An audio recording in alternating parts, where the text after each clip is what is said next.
After the demise of Daesh in Syria and Iraq, the question on everyone's mind is what comes afterward.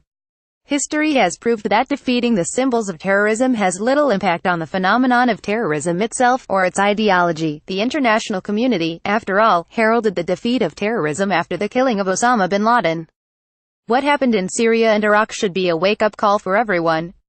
The answer to the terrorist threat must be global. Battling against the influence of extremists is part of the nightmare that Muslim populations, tormented by anguish and uncertainty, are suffering daily, with many killings everywhere. The war on terrorism will not end with the defeat of terrorist factions. The many-headed hydra of terrorism will breed more of them from those who are marginalized in their communities, those who are unemployed, and those who have their own, more personal, reasons for becoming terrorists.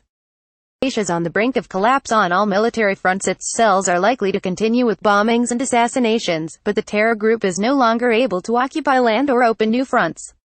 But after all the blood, displacement and destruction in Syria and Iraq, how will things look on various levels when Daesh is finished? Perhaps all the bloodshed can lead to a serious reasoned response. Since the 1960s, decision-makers have not placed terrorism at the top of their priority list. There are various reasons for this. Arms sales are one of them. Terrorism is not perpetrated only by those who have their hands stained with blood. Terrorism starts with dialogue and discourse, notions and concepts, then it expands into a sense of hatred, rejection and exclusion of others before turning into murder. The more extremist the education is, the more bloodshed humanity will witness. The world must eradicate the circumstances that gave rise to the incubation of extremist ideologies and must neutralize the role of deviant clerics. The role of fighters may end when the fighting does, but the role of artists, intellectuals, the media and civil society can formulate new concepts and breathe life into them without directly interfering with social customs and traditions. Many of its fighters have fled to many different countries, carrying with them Daesh's ideology, and waiting for the chance to try again.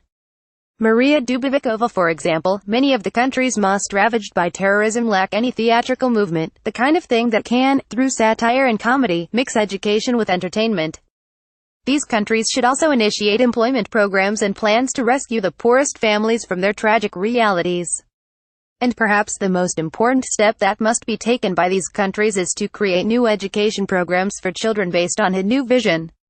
They also need to provide young people with sports and social clubs, instead of relying solely on mosques as a gathering place for youth. Of course, mosques and religion can play an important role in the transmission of morals and ideals, but those who would use religion to disseminate hatred and sectarianism must no longer be allowed to do so. Indeed, sectarianism should be officially criminalized through the UN. One of the major obstacles to defeating terrorism is the rehabilitation of those who have been radicalized. Once they are trapped in the web of terrorism and extremism, it can be very hard for them to extricate themselves from it. A roadmap must be prepared to accommodate them and lead them back to normality. Daesh has come to an end as a state, its dreams of a caliphate destroyed. But many of its fighters have fled to many different countries, carrying with them Daesh's ideology, and waiting for the chance to try again. After all that Daesh and other terrorist groups have done, and after all the condemnation of their bloody actions, can we now hope that terrorism will not return with other groups under other names? Or is that something we can no longer aspire to? Maria Dubovicova is a prominent political commentator, researcher and expert on Middle East affairs. She is president of the Moscow-based International Middle Eastern Studies Club IMS Club. Twitter @politblogma